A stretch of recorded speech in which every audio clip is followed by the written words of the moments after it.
Bonsoir.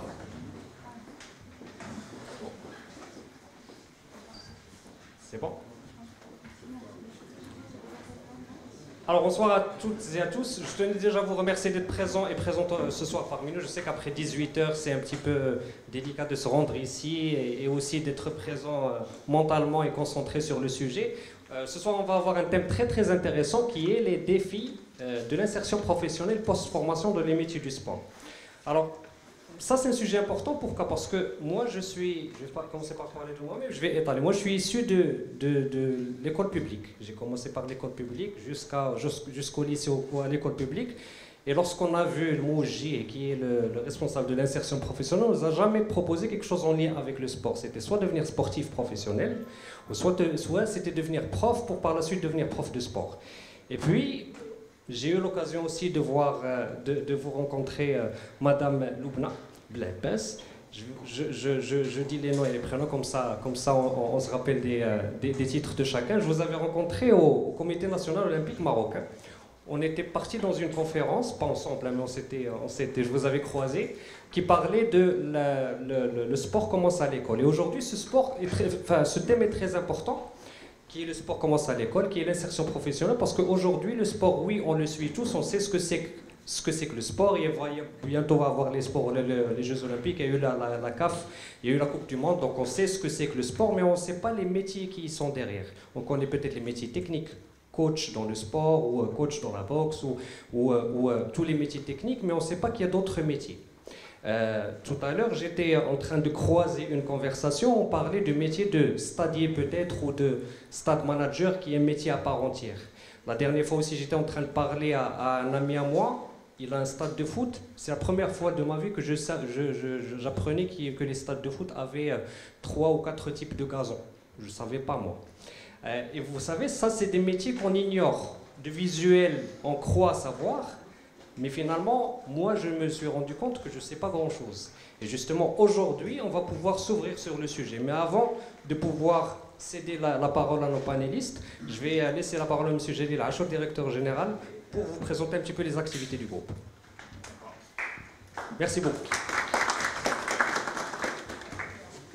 Bonjour tout le monde, salam alaikum. Je me présente, Jalil Achour, directeur général de Planeta Formation Université, qui détient ce campus-là.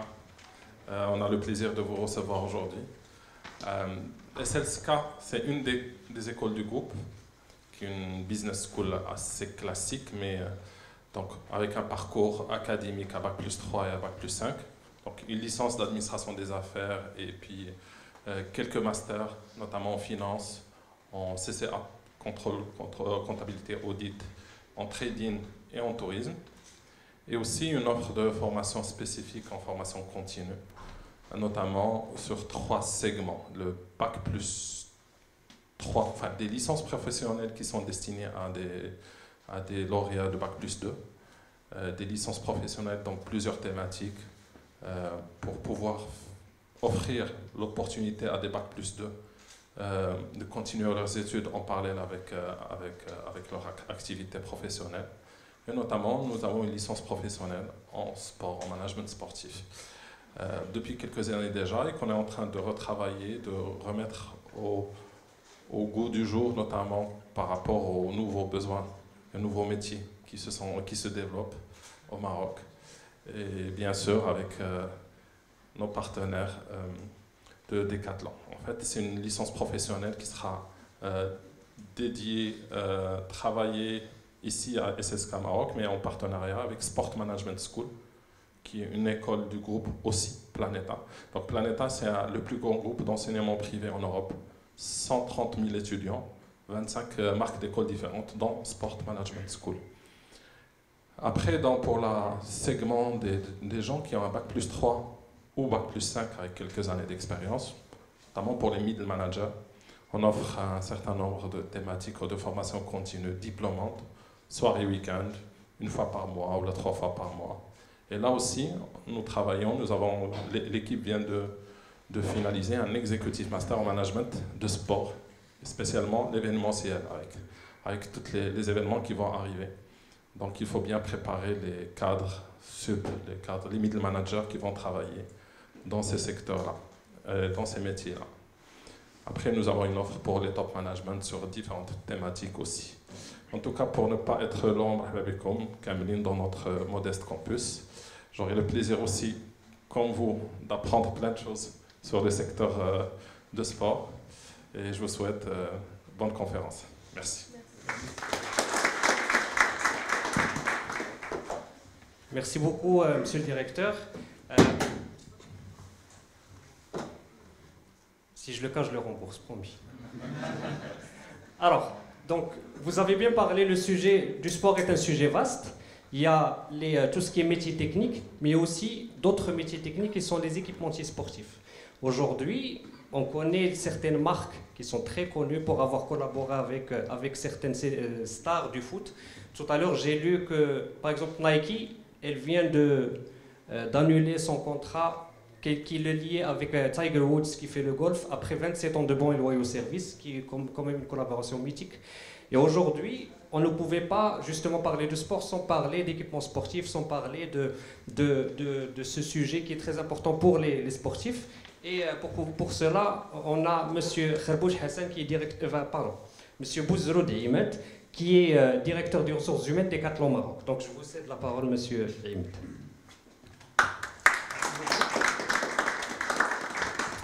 Merci beaucoup.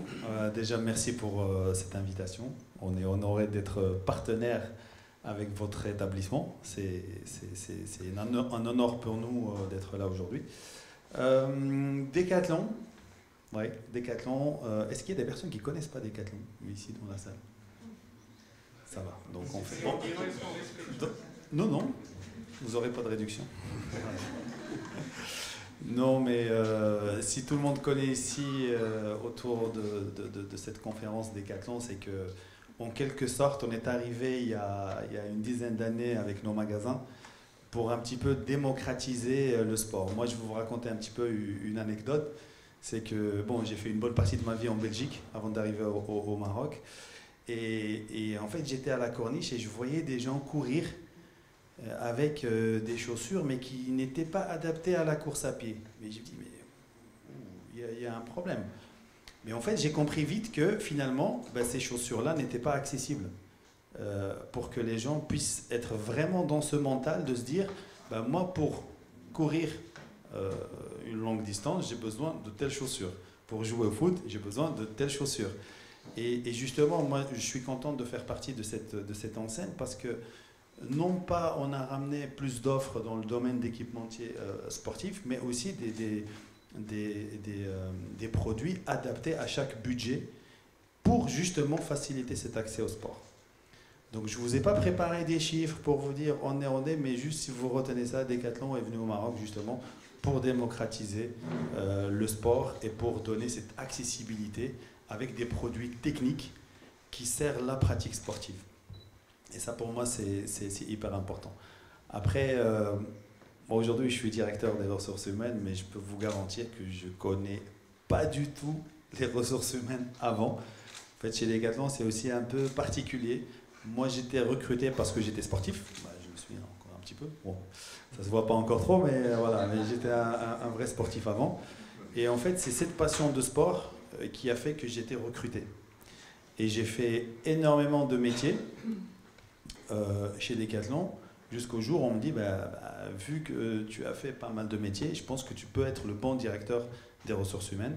Et bien sûr, je me fais appuyer par des experts du domaine des ressources humaines, mais je suis pratiquant de sport, je connais le sport et je connais aussi les métiers au niveau de l'entreprise qui me permettent justement de bien comprendre le quotidien de nos équipes. Donc voilà, sinon pour faire rapidement, on a 18 magasins au Maroc. On a un entrepôt à Tanger-Med, on a une usine en propre, où on façonne nos produits, on fait nos produits, on est partenaire aussi avec pas mal d'usines, surtout au Maroc pour l'exportation. Donc c'est des produits qui sont principalement textiles, qui sont faits au Maroc et qui sont destinés à l'exportation. On a de la logistique et on a aussi un département dédié à l'Afrique. C'est des retail suppliers qui travaillent du Maroc, CFC si vous connaissez, mais qui travaillent pour l'Afrique. Donc voilà, et plus ou moins 900 collaborateurs au total qui travaillent au Maroc. Voilà. Merci beaucoup.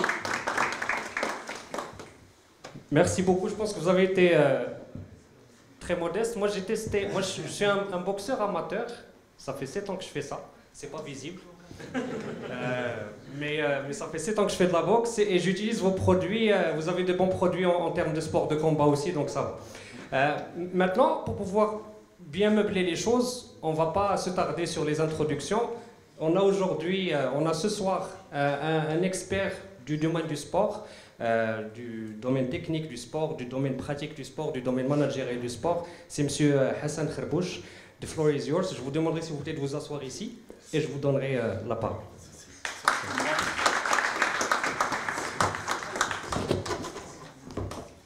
Alors, avant de commencer, je vous demanderai, s'il vous plaît, parce que je ne le ferai pas mieux que vous, de vous présenter à nos spectateurs. Tout à l'heure, on a eu un petit débat, un micro-débat qui était très passionnant. Je souhaiterais que vous présentiez votre parcours, ce que vous avez fait. Ça pourrait être inspirant ou donner des idées à nos participants aujourd'hui. Merci. Bonsoir tout le monde. Merci de l'invitation. Donc, je m'appelle Hassan Kharbouch. Je suis un pur produit du sport. Donc, j'avais une carrière d'athlète, j'étais un coureur de 200 et 400 mètres. Et au baccalauréat, l'ancien système, l'ancien découpage, en fait, j'avais introduit, en fait, j'ai fait ma formation à l'Institut Moulay-Rachid, donc c'est un bac plus 4. Et puis après, j'ai pu avoir la possibilité de préparer un DESS entraînement et management du sport à l'Université de Bourgogne de Dijon.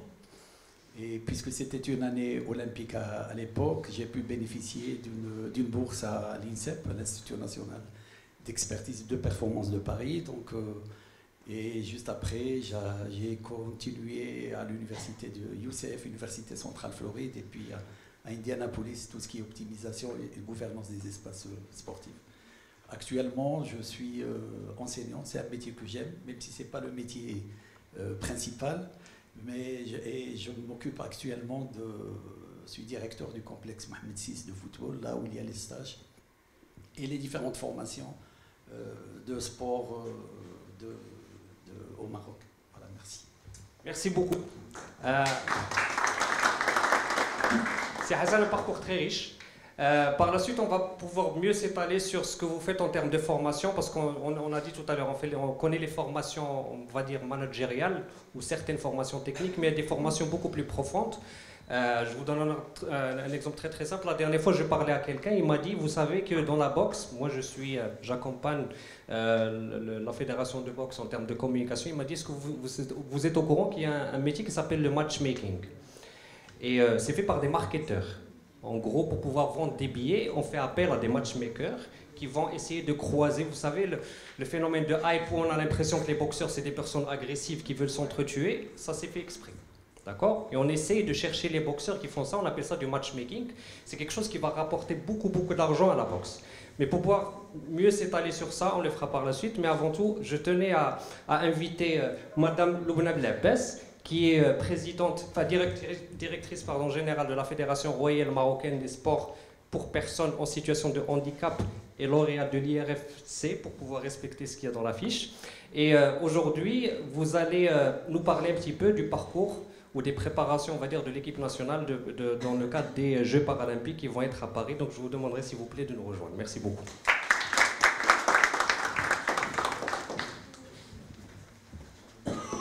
Alors, Madame Blabbès, le même exercice, je vous demanderai s'il vous plaît de vous présenter à nos téléspectateurs. D'accord, merci déjà pour l'invitation. Très contente de faire partie de la communauté des étudiants que j'apprécie beaucoup parce que le domaine du sport, c'est un domaine généreux. Donc, on est là en pleine générosité pour partager nos expériences, nos expertises, entre autres.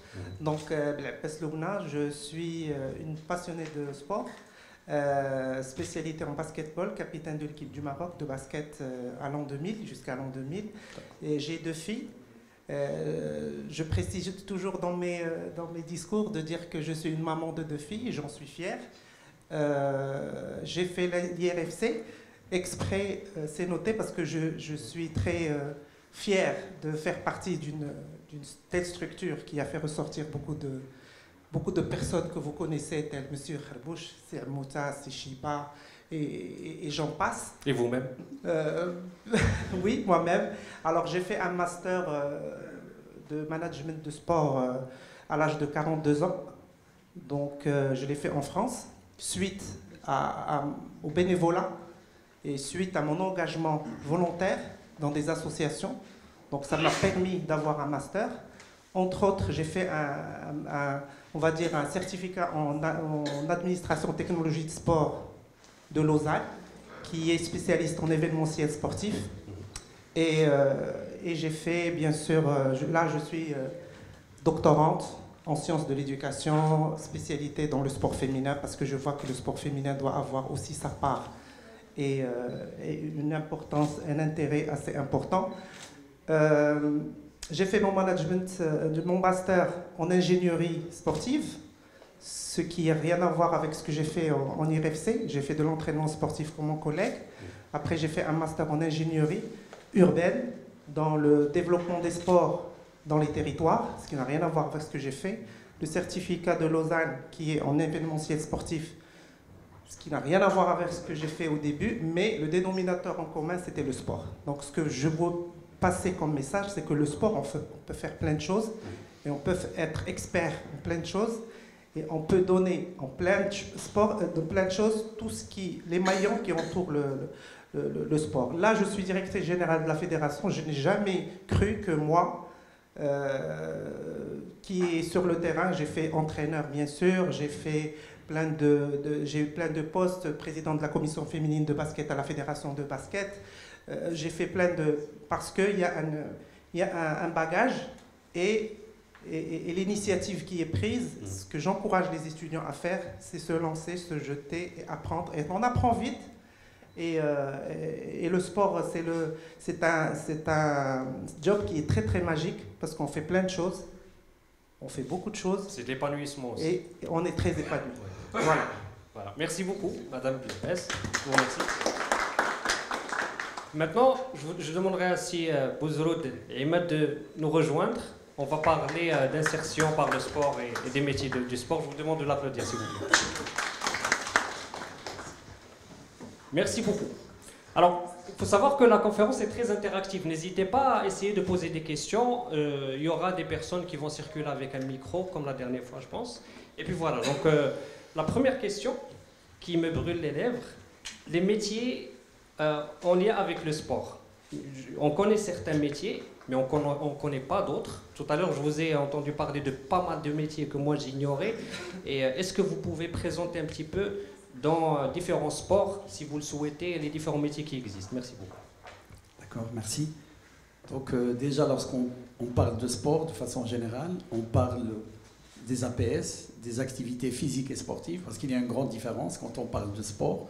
C'est des règles, c'est des compétitions, c'est une organisation, c'est une structuration au niveau national, régional, ainsi de suite. Donc c'est pour le score, pour le haut niveau. Mais il y a aussi tout ce qui est activité physique, que tout le monde a le droit, bien sûr, de pratiquer du sport, donc c'est récréatif. Mais si on veut parler d'abord déjà par rapport au métier, c'est qu'on peut penser déjà à mettre le sport et l'activité physique dans une chronologie, en fait, de parler d'abord qu'au début, il y avait un entraîneur avec peut-être, oui ou pas, avec un assistant et un infirmier. Donc c'est jusqu'aux années 60, 70, c'était ça. Donc l'infirmier, il a que du bétadine et tout, et puis pas plus que ça.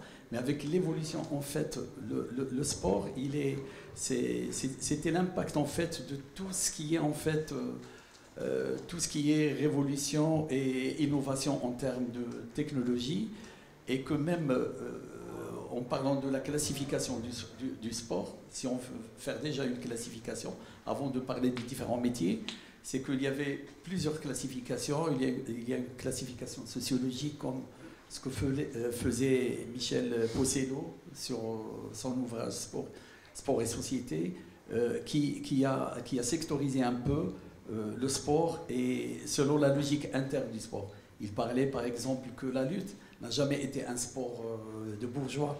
Là où il y a plus de contact corporel, ça a été toujours un sport de masse. et que les sports des bourgeois, c'est beaucoup moins de contact corporel.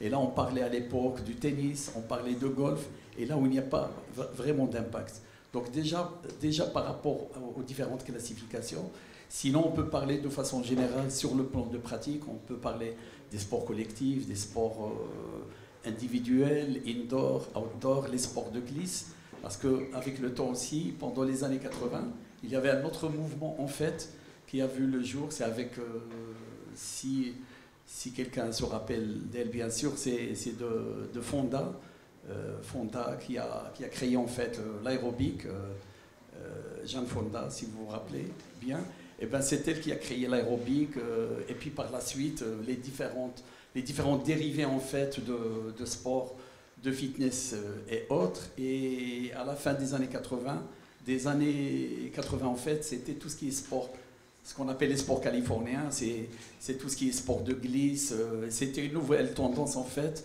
pour un peu s'éloigner de tout ce qui est sport codifié. Les gens, ils veulent faire le sport à leur guise et à leur façon, sans pour autant que ça soit qu'il y ait un défenseur ou qu'il y ait un adversaire, mais c'est beaucoup plus contre la nature et le dépassement de soi. Donc ça, c'est grosso modo juste pour parler d'une différenciation entre l'activité physique et le sport. Et puis ce qu'il y a aussi, c'est que au fil du temps, c'est que à chaque fois il y a une technologie, et ben le sport il en profite aussi. Quand on parlait des systèmes de jeu au basket, au football américain, au football ou au handball ou autre, c'est qu'à chaque fois c'est un problème de gestion de l'espace aérien et terrien dans le sport. Donc vous avez un espace aérien et terrien, il faut bien le gérer. Et bien il y avait les systèmes de jeu, on passait d'un système 4-4-2 à 3-5-2, mais à un certain moment, ça y est, tout est saturé. Et bien là, avec l'IT, voilà, et tout ce qui est digital, donc il y a tout ce qui est informatique qui rentre en jeu, donc, et c'est des gens qui font de la programmation, qui préparent des logiciels, où on peut trouver des systèmes de jeu, et que même entre les mi-temps, et ben le IT, il va voir le coach, et même dans des 15 minutes, 20 minutes, de voir les points forts, les points faibles de lui et de l'équipe adverse pour contrecarrer en fait les équipes. Donc en fait cette course permanente et cette évolution des équipements aussi, et c'est très important, ce qui a laissé aussi à ce qu'à un certain moment on n'a jamais dépassé un 4 mètres en perche. Alors avec les perches en fibre de carbone, on est à 6, ainsi de suite. Même le javelot, à un certain moment, il s'approchait d'être dans les tribunes. Donc on a changé même le centre de gravité pour qu'il descende rapidement. Donc cette évolution, qu'elle soit par rapport à l'équipement, le matériau ou les stratégies ou autres, elle avait en fait un impact direct en fait sur le développement du sport de façon générale. Donc je me suis amusé il y a quelques jours à voir un peu tous les métiers du sport. Et ben, j'étais presque à 285 métiers et je pensais encore qu'il y a un minimum un 35 ou un 40% que je n'ai pas pu cerner faute de temps ou de classification. Donc je pense qu'il n'y a pas un métier qui ne tourne pas autour du sport. Lorsqu'on parle d'agronomie, on parle des terrains, on parle des greenkeepers, on parle des gens qui préparent les pelouses. Lorsqu'on parle du IT, on parle de tout ce qui est interne par rapport aux équipes, même à l'organisation des matchs. Parce que quand on voit des compétitions de football américain ou de foot, si vous voyez bien au virage, vous trouvez les photographes là-bas. C'est parce que des sociétés ou des chaînes qui ne veulent pas payer en fait les droits et qui n'achètent en fait que les photos. Et ben dans cette zone, ils doivent avoir vraiment du bon Wi-Fi et ils prennent des photos. C'est lorsqu'on voit Euronews ou d'autres, juste une image parce qu'ils n'ont acheté que l'image. Et là, bien sûr, tu dois avoir ton équipe en fait IT pour donner un maximum de débit pour bien sûr réussir cette opération des photographes par exemple. Lorsqu'on parle de restauration, c'est la même chose. La moyenne, quand il y a un match, des grands matchs au monde, ça peut arriver à 10 000, 13 000, 14 000 personnes dans l'organisation. Donc, juste pour vous dire que quand même le sport, de façon générale, il draine beaucoup de compétences et il y a de la place en fait de tout le monde. Si on parle des sports de glisse, en passant par les kayaks, par les différents équipements, on se retrouve avec une moyenne minimale d'une trentaine de métiers. Lorsqu'on parle de tout ce qui est ski, sport de montagne, entre les randonnées, entre les sports, les différents sports de glisse, les moniteurs, les sites, la maintenance, la vente des équipements. Donc c'est vraiment, il y a beaucoup de métiers qui tournent autour du sport. Si on parlait même de la course automobile ou autre, donc, mais vraiment l'éventail est très grand en termes d'offres sportives, sans parler bien sûr de restauration, de parler des agences. Il y a même les grands clubs maintenant au monde, ils ont leur propre agence de voyage et qui font leur repérage. Ils partent avant pour calculer le temps entre l'hôtel et le terrain d'entraînement, entre l'hôtel et le terrain de compétition, tout valider, les transports, le confort et tout. Et par conséquent, on voit vraiment que le sport, c'est un vecteur de développement qui est très intéressant. Merci beaucoup. Merci beaucoup pour ces détails, en même temps détaillés mais concis. Maintenant, je m'oriente vers Madame Belebès. Vous savez qu'aujourd'hui, vous savez déjà, il y a le paralympisme qui va être dans les Jeux olympiques et paralympiques de Paris. Tout d'abord, je vous présenterai peut-être, parce qu'on n'arrive certainement pas à cerner un petit peu les différentes disciplines concernées par le paralympisme. Combien sont-elles? Et si vous pouvez nous faire on peut avoir une vue générale des activités qui concernent le paralympisme. Merci beaucoup. Donc, par rapport au paralympisme, on est plus de 200. Donc, quand on voit déjà les sports et les épreuves dans les Jeux paralympiques, on est plus de 200. Le Maroc, il est sur, on va dire, notre fédération, elle gère 10 disciplines, d'accord, entre 7 paralympiques. Il y a une autre fédération qui est Fédération des malvoyants, donc, où elle gère 2 ou 3 disciplines, sissi-foot et le para-athlétisme. On n'est pas encore sur le judo, tout ce qui est malvoyant, on n'est pas encore sur quelques épreuves en para-athlétisme, là où le Maroc excelle. Après, il y a un autre volet qui n'est pas paralympique, que je dois citer, c'est le spécial olympique. C'est des personnes qui sont trisomiques ou qui ont un retard mental assez spécifique qui ne rentre pas dans nos attributions. Le paralympique, la Fédération royale marocaine des sports pour personnes en situation de handicap, c'est une fédération, comme j'ai dit, elle gère 10 disciplines. C'est comme un petit comité paralympique. Le Maroc n'a pas encore le privilège de créer le comité paralympique national comme le comité olympique national.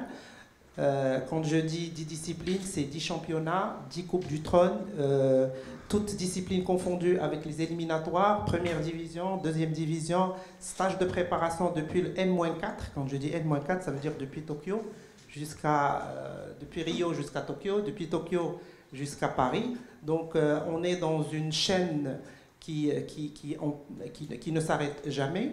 On est en stage presque 4 ans, mais qui s'enchaîne la dernière année. Donc, normalement, en principe, ça doit être les 4 ans. On doit, comme on voit en France ou dans d'autres pays, ils sont à l'INSEP pendant 3 ans, avec les participations aux 4 ans, avec les petits moyens de la fédération. Donc on essaye de quand même combler le vide et de quand même donner, avec le ministère de tutelle qui subventionne la participation et la préparation des athlètes, avec une moyenne de 15-20 jours par mois, ce qui est peu, d'accord? Parce que quand je dis gestion, c'est les autres métiers. Le kiné, c'est sine qua non, il doit être là, médecin aussi. On n'a pas le diététicien doit être là. Et quand on parle de métier du sport, paralympique ou pas, on va dire le top, c'est la course avec Ben, le top, c'est la course avec une chaise roulante assez spécifique, assez longue. Je ne sais pas si ça vous dit quelque chose. Donc là, déjà, il faut le technicien, il faut le matériel, il faut les roues de rechange, mais il faut des spécialistes pour ça. Donc quand je dis spécialiste pour ça, ça veut dire que je vais me projeter avec ces jeunes. Ils doivent être premièrement passionnés. Quand il est passionné d'une discipline ou autre, il pioche dans les métiers qui l'entourent. Donc automatiquement, ils partent pour chercher ou ils partent pour savoir encore plus sur... quand on parle de l'athlétisme, il doit bien comprendre le tartan de quoi il se fait pour savoir s'il va courir en 400 ou en 1000 mètres. D'accord? Le poids, la même chose, toutes les disciplines. Le Maroc, comme vous le savez, il excelle dans le paralympique.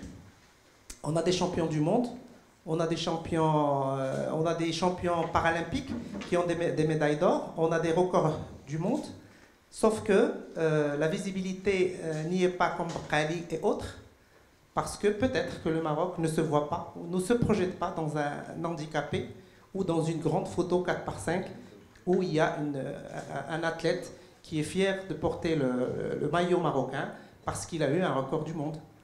Il est joli, il est beau. On a de belles athlètes filles, de beaux garçons, ils sont photogéniques, sauf que peut-être que le Maroc, il va arriver c'est un métier de vendre et de marketer aussi. Bien sûr. Quand je dis ça, je parle d'un métier qui est vendeur. Comment vendre un athlète? Un athlète, peut-être que la fédération n'a pas les moyens de marketer bien comme il faut ses athlètes. Elle fait ses Facebook, elle fait son Instagram, ce qu'elle peut. On essaie de bien faire les choses, mais marketer, c'est un métier. Justement, excusez-moi de vous interrompre par rapport à ça. Aujourd'hui, on voit que dans les fédérations, par exemple, il y a des... Nous, on avait abordé un jour ce phénomène-là. Il y a des athlètes qui font de beaux exploits. Ils arrivent à gagner des championnats du monde, etc. Mais lorsqu'il s'agit de parler devant une caméra, il y a un frein. Donc aujourd'hui, ne pensez-vous pas qu'il y a l'obligation plutôt, pas l'obligation et la nécessité d'avoir des formations complémentaires comme le media training par exemple, comme savoir se vendre un petit peu? Il l'a dit, c'est Hassan. Je l'ai dit tout à l'heure, quand on parle de sport, il y a tout ce qui va avec. Les messieurs qui sont là, peut-être qu'ils sont dans l'événementiel dans un séminaire, mais ils peuvent le faire dans un événement sportif. Quand je dis marketer, parce qu'il y a un manque. Et marketer une personne en situation de handicap, ce n'est pas marketer une personne qui est déjà connue ou facile à marketer. D'accord? Donc, à chaque fois, je retourne vers l'objet de notre rencontre pour que je projette les étudiants à savoir qu'il y a, comme dans le golf, il y a le caddie, il y a la personne qui se charge du caddie, il y a la personne qui se charge du club, il y a la personne qui se charge en sport équestre. Moi, j'étais responsable logistique aux Jeux africains en 2019. J'ai jamais su que le cheval, il devait avoir une personne qui dort avec lui dans l'écurie. Donc, c'est un métier aussi. Un métier pour une personne qui se charge de préparer la bouffe d'un cheval parce qu'il doit manger à telle ou telle heure. C'est un métier. Je pense qu'on appelle ça un palefrenier ici. Un palefrenier, exactement. Sauf que moi, je suis dans le domaine du sport, mais il y a des spécificités. Comment passer un cheval, le passeport dialo, comment il doit faire ça, c'est un métier. D'accord? Donc, le sport, quand j'ai dit tout à l'heure, on a de la chance de le faire, qu'on soit pratiquant ou pas, dans le management, mais on peut exceller dans des domaines qu'on ne peut pas maîtriser à 100%, mais on peut maîtriser à 40%, mais on peut être complémentaire à une équipe ou avoir des experts. Comme a dit Saïma tout à l'heure, vous avez eu des experts en RH. Il faut avoir l'esprit de compléter l'équipe que vous avez. On n'est pas obligé de tout comprendre, on est obligé de bien chercher, bien comprendre 40%, et les 60%, on peut avoir une équipe qui peut accomplir les 60% du projet ou de ce que vous voulez faire. Mais le premier pas, c'est la passion. Moi, je ne travaille jamais parce que je suis passionné. Je peux rester jusqu'à minuit, 2h, 4h du matin à terminer un dossier et je ne suis pas fatigué. Fatigué, oui, physiquement, mais la tête, elle bosse toujours. Donc, si vous n'êtes pas passionné, c'est pas ça. Voilà. Exactement. Donc, merci beaucoup. Donc, je vais retenir un mot qui est être passionné.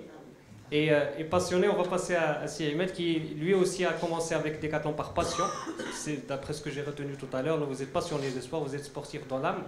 Aujourd'hui, en étant à la tête des ressources humaines, je pense que vous étiez directeur commercial avant, et maintenant aujourd'hui vous êtes directeur ressources humaines. Je pense que la transition a été facile pour vous parce que vous êtes un sportif dans l'âme et parce que vous avez eu un petit peu un parcours à l'envers. Vous avez recommencé depuis le début pour pouvoir reprendre des postes de top management. Aujourd'hui, dans votre position, c'est quoi on va dire les critères que vous allez avoir en tête pour pouvoir sélectionner les profils de demain ou les managers de demain au sein de votre entreprise Decathlon qui, rappelons-le, fait de l'équipement mais aussi a une spécialité merchandising. Yes, effectivement. Je vais faire juste rapidement un petit rappel de mon parcours parce que je ne l'ai pas fait tout à l'heure. Donc, moi j'ai 41 ans, j'ai démarré chez Decathlon en 2008 en Belgique.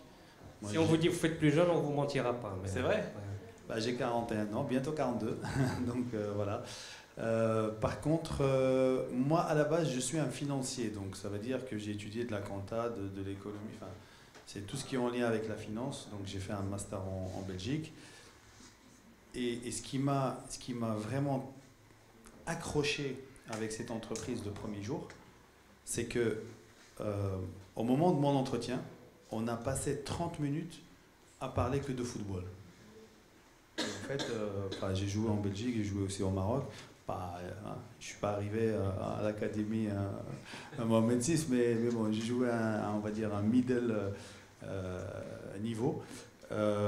Et moi, en fait, la personne que j'avais en face de moi, elle ne m'a pas parlé de d'où je viens, je suis marocain, etc., etc. Donc tous les préjugés, c'était principalement le sport. Et c'était vraiment l'élément déclencheur. Et j'ai compris pourquoi finalement on parle beaucoup de sport avant de recrutement, et je vais y revenir sur la question. Donc juste pour mon parcours, j'ai fait comptable, j'ai fait chef comptable, j'ai fait directeur financier, j'ai fait contrôleur de gestion. Par la suite, j'en avais marre un peu de la finance et je me suis dit, à l'époque avec le DG ici au Maroc, on s'était dit, voilà, moi je pense que j'ai fait le tour un petit peu de la finance, j'ai envie de découvrir autre chose. Et c'est quoi autre chose? Je veux toucher un petit peu les produits, je veux avoir un contact avec le client, etc. Je veux faire ça. Mais il m'a dit, écoute, oui, je veux bien, mais tu n'as jamais été vendeur. Mais comment tu vas conseiller des gens? Et en fait, j'ai pris le challenge pour refaire en fait tout le parcours pendant 1 an et demi, de vendeur jusqu'à directeur de magasin. Ça m'a pris 5 ans de ma carrière. Et du coup, et par la suite, ça s'est passé rapidement, directeur commercial de marque, et jusqu'à arriver directeur des ressources humaines. C'est pour ça que je vous ai dit, j'ai jamais fait de ressources humaines avant, mais je me fais entourer par des sportifs experts dans les ressources humaines qui m'aident au quotidien, et ça me voilà. Et dans le sport, je compare toujours en fait une entreprise, ou une équipe, c'est comme une équipe de foot en fait. En fait, quand on voit une équipe de foot, ben en fait, on a tous les aspects. Je pense qu'aujourd'hui, le sélectionneur national, c'est pas lui qui rentre pour marquer des buts. Mais par contre, il sait bien choisir quelle personne, où et comment pour justement aller marquer des buts. Et c'est un petit peu ça l'entreprise. Pour revenir à votre question qui est principalement sur le recrutement, il n'y a pas mieux que les passionnés pour servir d'autres passionnés. Et en fait, quand on partage la même passion, en fait, il y a cette émotion qui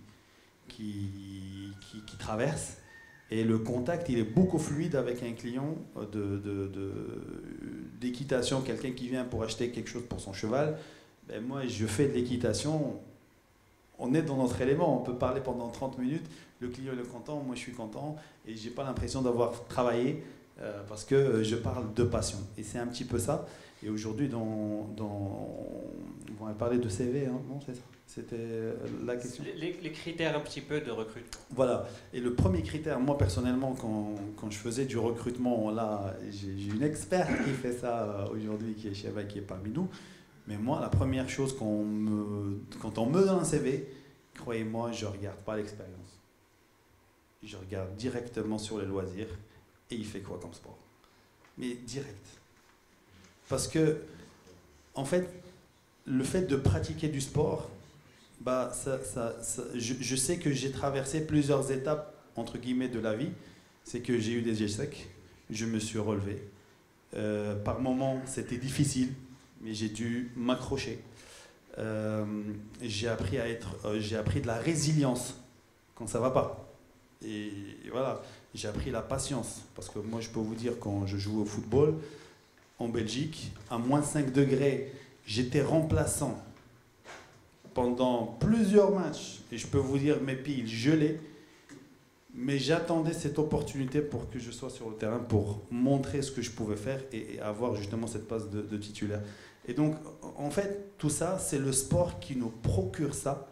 Et donc, principalement, je fais du sport. Et après, bien sûr, si je viens d'une école qui éduque aussi ces sportifs-là pour leur donner plus de compétences, parce que le sport tout seul, bah, il faut de la compétence. On a des beaux exemples ici, c'est des sportifs, mais qui ont dû aussi aller chercher de la compétence, que ce soit sur des masters à l'étranger ou ici au Maroc. Et ça, on a besoin. Et donc, premier critère sur le sport. Deuxièmement, est-ce que j'ai cette affinité, on va dire, en termes de compétences dédiées au sport. Merci beaucoup. Merci pour votre intervention. Moi, oui. Micro. Mais c'est bien, on a la première question. Bravo. Pardon, je suis un peu fatigué parce que cet après-midi, j'ai étudié à Kenitra. D'abord, je tiens à remercier tout le monde qui ont assisté à cette conférence et je remercie chaleureusement nos invités, M. Hassan, Mme Lobna et M. Ahmed.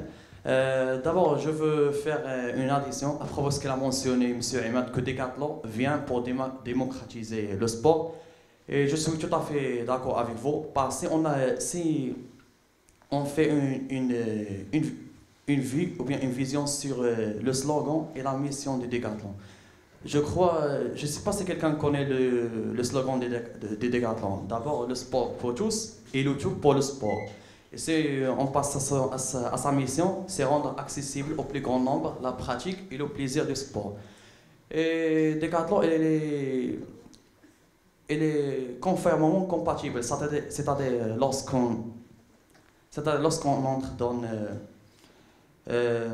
l'entreprise, il y a des prix qui sont abordables à toutes les classes socio-économiques, c'est-à-dire soit les classes des milieux populaires, des milieux moyens et des milieux bien nantis.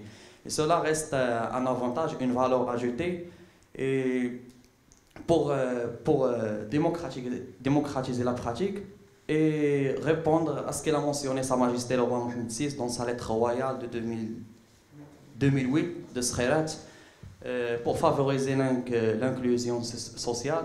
Et il a aussi ajouté que les milieux populaires représentent un pépinière de gens talents. Et voilà, cela d'une part. Et on passe à propos de ce qu'a mentionné M. Hassan, il y a un certain champ d'activité qui est les activités physiques de nature, les APN. Malheureusement, les activités physiques de nature ne sont pas, malgré que le Maroc possède tous les moyens, des activités, mais ils sont sous-exploités. Tout d'abord, pour des raisons, il y a des analyses ou des études pour savoir علاش كاين واحد décalage على les activités physiques de nature. Comme j'ai déjà mentionné, le Maroc possède tous les moyens, des recherches pour mieux rendre ce genre de pratique accessible. J'avais cru que vous avez une question. Voilà, il y a la dernière. Pourquoi les activités physiques de nature ils sont sous-estimés et pas exploités. Excellent, ok. Merci beaucoup. Est-ce qu'il y a d'autres personnes qui ont des questions? On saisit. Il y a monsieur derrière. On saisit l'occasion pour reposer nos panélistes un peu et écouter les questions des participants. Donc bonsoir tout le monde. J'espère que vous allez bien. Je voudrais bien remercier que ce soit le comité qui a organisé cet événement, mais aussi nos chers intervenants. Donc, je me présente premièrement. Je suis Mouad Ageno, je suis ENCGiste en commerce international. Et je suis ici pour aussi la passion de foot et du sport en général. Donc, j'ai certaines questions, ou bien juste des ports que je voudrais bien que vous éclaircissiez par votre expertise et vos parcours qui sont tous inspirants. Donc, moi, j'avais pas mal d'expérience, soit dans le front office ou bien dans le back office, mais qui n'étaient pas liées particulièrement au sport dans le Maroc. Donc, j'étais avant team leader à ISEP, je ne sais pas si vous entendez parler de l'ONG, donc pour le volontariat. J'étais aussi un petit peu dans la prospection dans plusieurs domaines, dans un cabinet de consulting. Mais en fait, j'avais jamais l'occasion de s'immiscer dans le domaine sportif, dans tout ce qui est lié, c'est-à-dire à la prospection ou bien pour la prospérité de ce domaine dans le Maroc. Donc, dans ce sens-là, j'ai une question qui est, vu que le Maroc est désigné maintenant est dénominé pour la Coupe du Monde, l'organisation de la Coupe du Monde, mais aussi dernièrement, il est pionnier dans le continent africain, ou bien même, c'est-à-dire régional ou bien international. Est-ce que vous voyez que les parties prenantes qui entrent en jeu dans le domaine sportif au Maroc, ils sont attrayants et ils voudraient bien, c'est-à-dire entrer en jeu maintenant, ou bien prendre de l'expérience ailleurs et revenir, par exemple, après 5 ans ou bien 6 ans pour prendre des postes de top management ici, ou bien commencer ici au Maroc et puis aller en extérieur. Voilà, merci. Merci beaucoup. Est-ce qu'il y a d'autres questions? Je pense que la question elle est claire. La question de... Ok. Est-ce que vous pouvez répéter votre question? La fin de la question, en fait. Il parlait de volontariat, il parlait de pionnier en Afrique, mais la question, exactement, qu'est-ce que vous voulez dire? Donc la question est la suivante. Vu que le Maroc, il est dénominé pour organiser le grand événement sportif de la Coupe du Monde, est-ce qu'il vaut mieux c'est-à-dire comme étudiant dans le domaine du management et du marketing, est-ce qu'il vaut mieux rester au Maroc dès maintenant, par exemple, et s'implanter dans l'industrie sportive au Maroc dès maintenant pour savoir, c'est-à-dire le bain dès l'intérieur, ou bien prendre de l'expérience en international, c'est-à-dire faire, par exemple, des études plus approfondies en sport, ou bien prendre de l'expérience directement sans les études, ou bien sans aller dans d'autres pays qui ont c'est-à-dire plus d'expérience dans ce domaine-là. Est-ce que c'est un petit peu plus clair maintenant? D'accord, merci. Merci beaucoup. Bonsoir à vous. Merci pour cet événement et merci pour ce panel qui est de très très grande qualité. Je suis freelanceur, je suis Wadi, je suis freelanceur avec la FIFA, contractuel à chaque fois. Donc ma question elle est assez simple. J'ai beaucoup travaillé à l'étranger et je compare à chaque rentrée au Maroc, je compare le sport, le développement sportif qui est à l'étranger, que ce soit en Europe ou en Asie, un peu aux États-Unis, mais les États-Unis on va dire que c'est un système à part. Mais quand je rentre, je ne vois pas encore une démarche politique. C'est-à-dire, est-ce que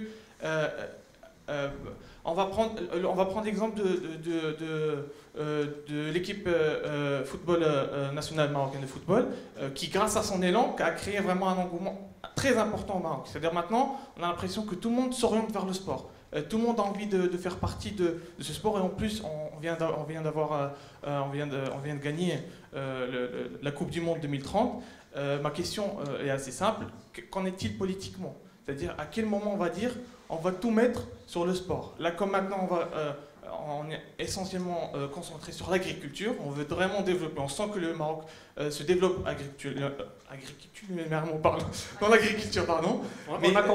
Mais sportivement, je ne sens pas encore qu'il y a vraiment un choix, on va dire, décisif, c'est-à-dire c'est bon, on va se concentrer sur le Maroc, on va créer des jeunes de 10 ans jusqu'à 18 ans, on va se concentrer sur leurs études, on va se concentrer sur leur alimentation, sur leur physique, sur leurs études, afin de préparer une prochaine génération, et sachant que le sport, c'est un domaine à long terme.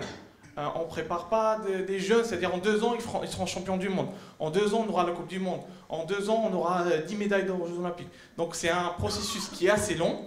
Donc ma question, encore une fois, qu'en est-il politiquement sur le sport marocain dans l'avenir? Merci beaucoup.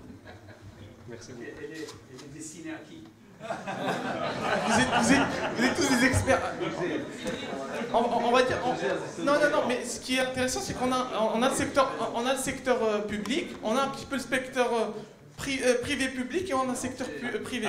Alors, c'est parfait. Si je peux reformuler sa question, comme ça on va rendre inter, mais on va. C'est bon? Donc on est sur la même forme? Donc je pense qu'on termine déjà, comme ça on sait les 3 questions. Exactement, donc on arrête sur les 3 questions après. On revient. On commence par la dernière. On commence par la dernière, juste je vois, voilà. Donc ce que je pense, si on peut, voilà. Pour le Maroc, vous pensez sur le plan politique, où est-ce qu'il en est? Moi je pense que, même si normalement la question devra être destinée aux décideurs, d'accord? Mais ça n'empêche bien sûr que je réponde à cette question. La première des choses, c'est que le Maroc, depuis des années, il est sur l'infrastructure. Donc ces infrastructures, et déjà, ce sont des gens qui vont l'utiliser. Donc c'est en parallèle, ce sont des possibilités de recrutement, de mettre en place tout un process. Et ce que je pense que déjà au niveau, nous on parle de sport de façon générale, on ne parle pas que du football, mais rien que pour vous dire que par rapport à tout ce qui est formation, ça va de soi, puisque au Maroc on organise en même temps 5-6 matchs en même temps, et dans les règles de l'art, puisque vous êtes un freelance de la FIFA, c'est des matchs soit de la FIFA, Windows FIFA ou de CAF, et on les organise, et ce sont des gens qui les organisent. Peut-être qu'on ne les voit pas, mais il y a toute une équipe qui, en fait, sur le plan national ou régional, qui s'occupe de ça, qui s'occupe de la formation. Ce sont des gens de IT, ce sont des gens de marketing, ce sont des gens de compétition, ce sont des gens en arbitrage, en protocole, en sécurité et autres. Et la preuve que nous, on organise même les matchs internationaux. J'ai eu la chance d'organiser Barcelone-Séville, j'ai organisé l'Inter de Milan-PSG, et la compétence, elle est là. On ne va pas attendre, et ça rejoint aussi la question de l'étudiant qui parlait, est-ce qu'on devra chercher des compétences? Je pense que la compétence, elle est là. Et la compétence, elle travaille même en partenariat avec d'autres pays, et à leur donner même un coup de main. C'est-à-dire que on n'a pas besoin d'un support. Et que l'avantage qu'on a, c'est que, vu que maintenant il y a beaucoup d'infrastructures, c'est que c'est une bonne possibilité. Quand vous savez, lorsqu'on organise une Coupe du Monde, on gagne une moyenne de 10 ans de développement, puisque en même temps, on a les hôpitaux qui se construisent, les TGV, de nouvelles lignes de TGV, c'est beaucoup de métiers qui tournent autour de ça, et que le sport, bien sûr, de façon générale, reste un bon vecteur de recrutement et d'embauche.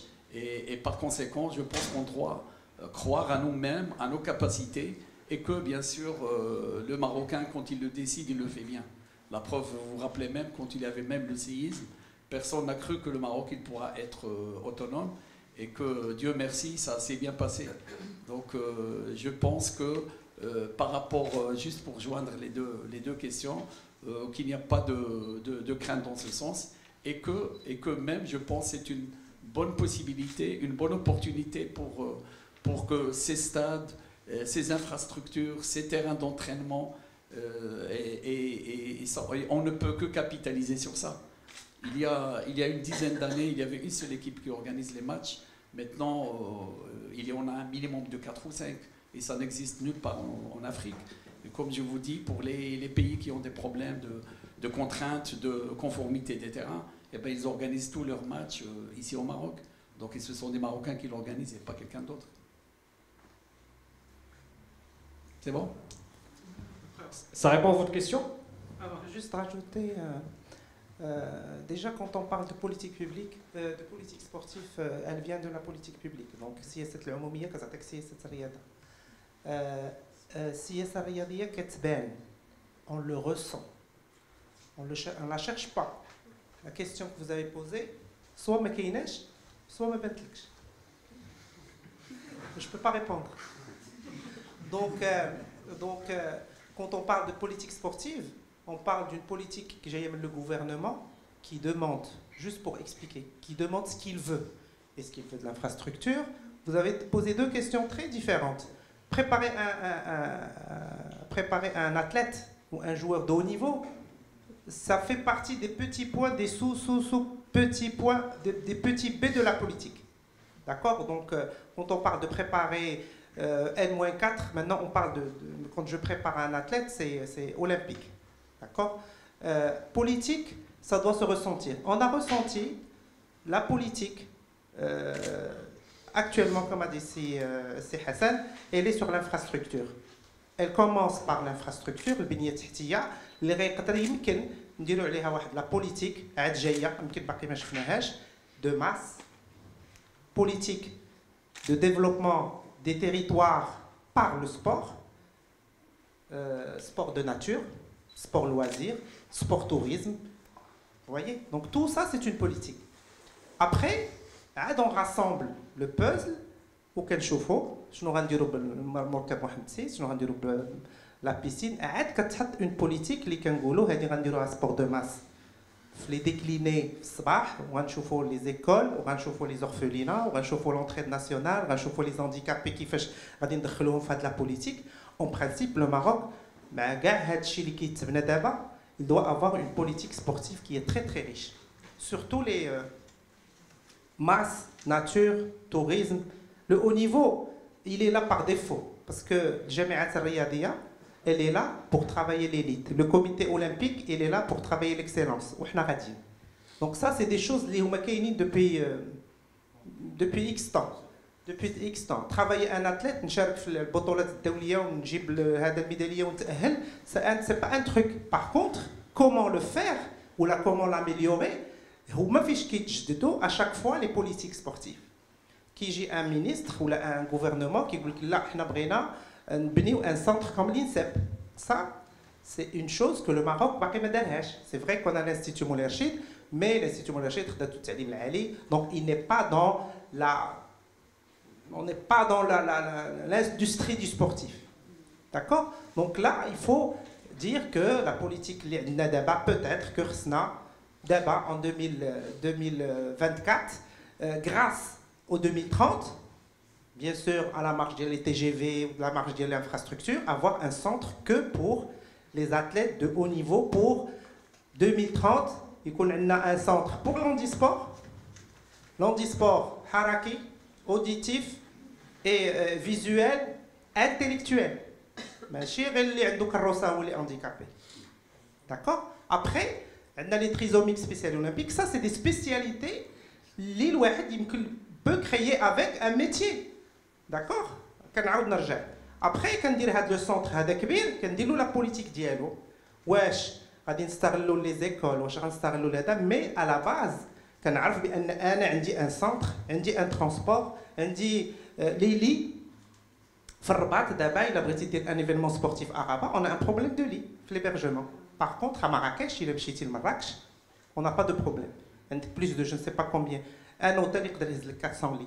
Ça, c'est la politique sportive d'accueillir des événements pour arriver à développer un territoire nature, Filhaouz, ou la Foujda, Idder, ou la Fgersif.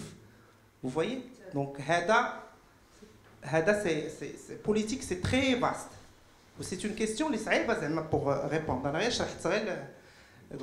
J'ai envie de sortir un petit peu de mon rôle de modérateur pour essayer de donner un petit élément de réponse à... Rappelez-moi votre nom. Mehdi Ouadia. Ravi Ouadia. Donc je vais prendre l'exemple de la FIFA. Aujourd'hui, vous êtes avec la FIFA. La FIFA, lorsqu'elle va vouloir organiser un événement ici au Maroc, elle donne un cahier de charge qui est très pointu, très spécifique à la fédération de foot, La boxe aussi pareil, si la fédération de boxe elle veut organiser un événement d'envergure mondiale, ben, et là, il y a l'IBA, l'International Boxing Association, qui donne un cahier de charge. Donc on est obligé de respecter ce cahier de charge-là pour pouvoir organiser. Aujourd'hui, le Maroc est une plateforme événementielle d'organisation d'événements. Ça veut dire qu'il a les standards mondiaux d'organisation avec la FIFA ou dans le secteur que je connais très bien, qui est la boxe, ou dans d'autres sports. Maintenant, par rapport à la politique de l'État, ça va de soi, c'est lié. Maintenant, comment les mettre en place? Vous savez que pour pouvoir mettre en place une stratégie, les résultats ne pourront être visibles que d'ici 20 ans peut-être ou plus. Mais l'infrastructure aujourd'hui, comme l'ont dit nos chers intervenants, elle est là. On a la compétence. D'ailleurs, aujourd'hui, il y a beaucoup de personnes compétentes du Maroc qui partent donner leur expertise dans le continent africain. Ça veut dire qu'on ne manque pas de compétences. C'est juste que peut-être on communique timidement sur certaines choses et peut-être qu'il faudrait améliorer certaines choses aussi. Voilà. Je ne sais pas si vous avez fait le tour. Je vous prie de vous rappeler de votre question, si possible. Si ce n'est pas une question. Oui. Si ce n'est pas une question, je viens vers vous. السلام عليكم. سمير بن داوود استاذ التربيه البدنيه ثانويه بن سينا الرباط. غير ملي كنهضروا على السياسه الرياضيه في المغرب، اول حاجه غنهضروا عليها هي الدستور 2011 جعل من الرياضه حق لكل مواطن، وجعل انه الرياضه سي موا دانكلوزيون ديال من اجل يعني تكوين المواطن. دونك عندنا الرياضه، عندنا السياسه الرياضيه راه باينه لنا في الدستور. عاد تجي في مرحله ثانيه لا ديكلينيزون ديال هذا الحق من خلال داكشي اللي كنشوفوه دابا سور لي تيران. كنهبطوا دابا في شارع بن سينا كنلقاو دي بارك دو ميسكولاسيون. هذه راه في حد ذاتها سياسه ديال لو سبور دو ماس، الرياضه للجميع، لو سبور بور توس، فهمتيني. عاد من بعد ملي كنديفلوب القاعده من خلال السياسه اللي جات، وكاين القانون 0687 اللي صدر في الجريده اللي كيقول فيه صاحب الجلاله بانه الرياضه حق من حقوق المواطن. دونك l'inclinaison ديالها sur le terrain هو هادشي اللي شفنا. لو سبور ديكسيلونس سي لا ديرنيير ايتاب. ملي تكون عندنا لا ماس ويكون عندنا لا باز ديال لا بيراميد كبيره، on peut choisir par la suite. Mais sinon, si on ne développe pas la politique de masse pour tous, ما عمرنا غادي نوصلوا le sport d'excellence. وشكرا. Shukran, merci beaucoup. Donc je vais essayer de récapituler un petit peu rapidement ce qui a été dit. Donc vous avez parlé de sport de proximité, comme quoi il y a des initiatives qui se font, des salles de musculation grand public, etc. Moi je vais surfer un petit peu sur ça et je vais poser une question à vous trois. Aujourd'hui, lorsqu'on parle du sport, on parle effectivement de politique de l'État, de politique ministérielle, mais on oublie souvent l'économie du sport. Est-ce qu'aujourd'hui, il y a des personnes qui investissent dans le sport au Maroc? Si oui, est-ce qu'on peut avoir des exemples? Sinon, est-ce qu'il y a des opportunités d'investissement dans l'économie du sport au Maroc? Il y a des personnes qui achètent à l'international des équipes. Le PSG est un groupe qatari, l'équipe de Manchester City, pour ne citer que le sport, c'est un groupe émirati. Dans la boxe, on a des écuries de boxe qui vont organiser des galas de boxe professionnels pour pouvoir par la suite rentabiliser les événements. Aujourd'hui, on est où avec l'économie du sport au Maroc? Non, je regarde un peu partout.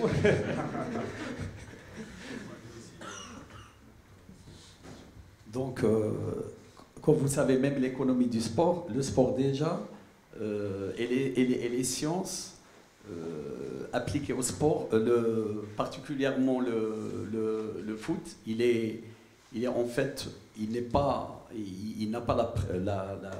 il n'est pas dans le premier rang. Donc, quand on parle d'économie, quand on parle de marketing et tout, c'est tout ce qui est sport automobile, c'est le golf, c'est certains sports, et que même lorsqu'on voit le chiffre d'affaires fait par des boîtes ou par des athlètes, le football il n'est pas dans les premiers. Il y a la boxe professionnelle, il y a la NBA et tout. Mais ce qu'il y a, c'est que déjà par rapport au foot, par exemple, il y a les académies privées qui sont maintenant, qui drainent beaucoup de monde, qui ont leur activité, qui sont sur place. Il y a ceux qui organisent pas mal de compétitions internationales, privées, avec des écoles, avec ce que fait même, je pense, au niveau de la Sonarges. Vous avez vu pas mal de pays, un championnat du monde dans le monde professionnel ou autre. C'était surtout pour faire vivre aussi ces infrastructures, parce qu'il y a des charges et tout, et au moins pour un peu minimiser les charges dans ce sens. Il y a tout ce qui est, bien sûr, agences liées au sport, dans l'organisation de l'événementiel. Il y en a beaucoup qui, au Maroc, qui ont organisé la CAF World, les prix, le prix pour les meilleurs footballeurs, filles, garçons, meilleurs clubs, entraîneurs et tout. Ça a été fait deux fois successivement au Maroc. Donc, et derrière, il y a bien sûr toute une industrie, tout l'événementiel qui est derrière, et qu'il en tire profit, bien sûr. Il y a tout ce qui est agent de joueurs aussi, qu'ils ont bien sûr, ils ont leur quote-part, ils ont un pourcentage par rapport aux différentes opérations de transfert de joueurs. Donc voilà. Merci beaucoup. Si vous voulez ajouter quelque chose. Oui, bon, économie de sport, pour revenir et être en même longueur d'onde de nos étudiants, actuellement, que vous avez remarqué, la tendance maintenant, c'est le sport tech, c'est les startups, c'est le sport loisir, c'est le sport santé. Il y a des étudiants qui se lancent. Il y a des ONG qui sont créées par des étudiants qui font beaucoup de choses, beaucoup de belles choses. Parce que les étudiants, c'est la créativité. Un étudiant, moi j'ai une étudiante ici qui est avec une association qui fait association ASA, qui fait de très très belles choses, fait à solidarité, fait à l'économie, fait à le textile, tout ça qui dort ils sont 3. Tout ça qui dort le sport. Donc فاش كتخرج وكتكون قريتي le management. Donc, فاش كتخرج كتقول شنو خصني نربح باسكو في مانجمنت ما درتيش l'entraînement sportif. Tu es là pour une création. انا بالنسبه لي ces jeunes السوق هادشي اللي بغات. On est dans la créativité ديال un produit qui vous convient كيشبه لكم نتوما اللي كتقتنعوا به اللي باسيوني ديالكم اللي غيمكن لكم ديروا به واحد الحاجه. واش في التكستيل كيبان لك بان التكستيل اللي كاين دابا في السبور لا انت بغيتي هكا بغيتي سوبليمي داير هكا لا بغيتي سوبليمي غير من واحد الجهه غيفهمك غير انت غتقنع هذاك السيد اللي غيشري من عندك غير انت.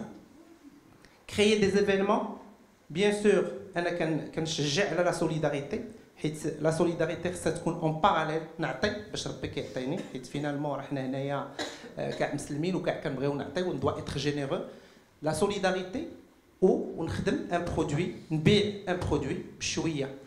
شنو هي بشويه؟ هي جو دون جو سوي فولونتير نمشي بلايص جو مو بورت فولونتير نخدم نشوف جميع الرياضات اللي يمكن نقدر نهز البارير ونهز الماء بوركوا با مي جو كومبرون لا ديسيبلين اللي انا كنخدم فيها داكور. نقدر نمشي مع فريق الاحياء وما نكونش فاهم كيفاش كتصاوب واحد لو مايون اللي داخل في لو ماناجمنت دو سبور ولا اللي داخل في ليفينمونسيال مثلا داكور.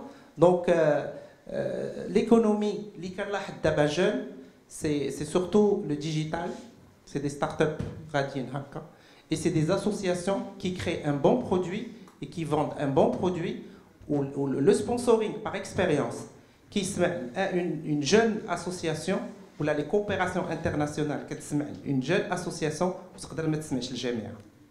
J'allais vous poser la question justement par rapport au sponsoring. Tout à l'heure, vous avez parlé du ministère, comme quand vous recevez de l'argent du ministère, que vous allez pouvoir déployer pour faire vos activités.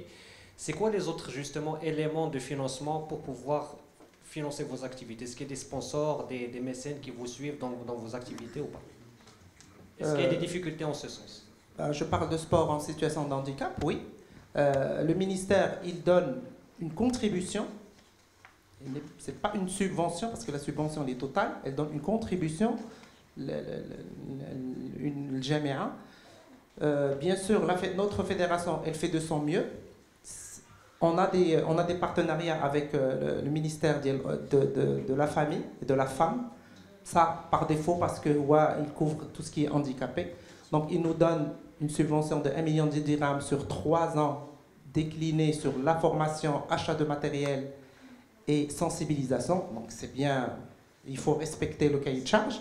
On a l'agence foncière qui nous donne comment on organise un seul événement grandiose,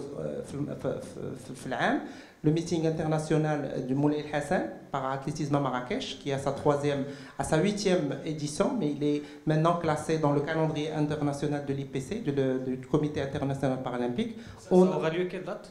C'est en avril. Avril, d'accord. Mi-avril. Alors, on a la MDGS qui est on va dire un sponsor qui est très régulier. C'est le seul, on va dire, qui on n'a pas de sponsor carrément. Donc, on a un sponsoring à l'indirect. On a le transport d'Alza qui se charge, la prise en charge de tout le transport des 15 jours du meeting. On a l'ONCF qui nous met à notre disposition 4 ou 3 Supratours qui coûtent quand même 10 000 dirhams la journée. On le prend pendant 15 jours. Pour nous, c'est intéressant, mais on envoie 30 courriers de sponsoring, on en reçoit une, et on se dit peut-être que l'année prochaine, on va recevoir 2, mais il faut y croire. On n'a pas encore de visibilité d'handicap peut-être dans notre Maroc bien-aimé. Voilà. Espérons que ce soit justement un coup de pavé dans la mare pour pouvoir un petit peu solliciter les sponsors potentiels. Moi, je me dirige vers vous. J'ai une question assez pointue. Aujourd'hui, est-ce que vous avez des partenariats avec des équipes, des fédérations sportives pour pouvoir un petit peu les équiper en équipement Decathlon? Merci pour la question. Au Maroc, pas encore. Je ne sais pas si vous savez, mais aujourd'hui, Decathlon est partenaire de Ligue 1. Donc, je ne sais pas si vous voyez, mais le ballon de foot professionnel avec lequel on joue en Ligue 1, c'est un ballon Keepstar Decathlon. Donc, on prend en charge Ligue 1, Ligue 2. Pour la Belgique, le futsal aussi. Donc, en fait, on démarre dans cette optique-là. Au Maroc, pas encore. Donc c'est des projets qui peuvent se voir le jour dans le court, moyen, long terme. Voilà. Mais par contre, je voulais revenir justement, parce que tout à l'heure vous parlez d'infrastructures et de sport de masse, hein, avec cette base. Moi, je peux vous garantir, parce qu'en parlant d'économie, je peux vous garantir que s'il n'y avait pas ces infrastructures publiques qu'on voyait, nous, c'était des opportunités de recrutement en moins. Et je vous donne des exemples concrets. Un vendeur spécialiste sur les rollers, on a été le chercher sur un skatepark fait par le gouvernement, enfin, par l'État. On a été chercher des moniteurs de randonnée pour justement qu'ils soient un conseiller randonneur dans nos magasins. Donc justement ces infrastructures, enfin beaucoup, et Sheima elle est là pour en témoigner, aujourd'hui quand on ne trouve pas des profils atypiques via juste du sourcing CV, on va aller dans des zones de pratique pour rencontrer des pratiquants, justement pour essayer de les recruter. Bien sûr, ils doivent rentrer bien sûr dans un contexte de valeurs, etc. Mais c'est là où on va les chercher. Excellent. Je vais prendre une pause encore une fois. Je pense qu'il y a une question là-bas déjà. Et puis, je ferai circuler le micro. Vous le faites? Ok. Donc, il y a une question ici déjà. Oui, bonsoir. Bonsoir. Je vous remercie tous, M. Khrbouch et Madame et M. Adil. Donc, je suis professeur-chercheur en physiologie de l'exercice. Donc, je suis dans un labo de biologie. Je suis de la région de Tinri, d'Ouarzazet, d'un petit patelin de 30 km. Je suis aujourd'hui là parce que je travaille avec M. Khrbouch, il est mon responsable. Je suis comme préparateur physique de l'équipe nationale U16 U14. Donc, je le connais il y a longtemps, mais maintenant on travaille dans un même endroit. Donc, ma question, on a implanté un diplôme de management de sport à l'UNCG d'Agadir, où j'ai mes étudiants derrière moi. Je les ai rencontrés par hasard, ils sont 2. Donc, ce que je demande à vous, est-ce que la part des techniciens dans le cursus de la formation des gens qui font de la management, est-ce que les gens qui étudient le management, pour les étudiants qui sont là, est-ce qu'ils sont obligés de connaître le côté technique? Quand je parle du côté technique, c'est tout ce qui est formation des entraîneurs, formation des arbitres, formation des préparateurs physiques. Parce qu'à certains moments, ils vont côtoyer des entraîneurs qui gagnent, par exemple, le Maroc, des 25 millions, qui est à peu près 25 millions. Est-ce que les étudiants, ils ont intérêt de connaître ces gens-là, parce qu'à un certain moment, ils vont les côtoyer après. Deuxième question pour le responsable Decathlon. Vous êtes très gentil parce que vous m'avez dit tout à l'heure que le recrutement, vous recrutez à base de loisirs. Vous partez directement vers la fin du CV pour savoir les loisirs. Est-ce que vous ne faites pas la différence entre l'expérience et le vécu?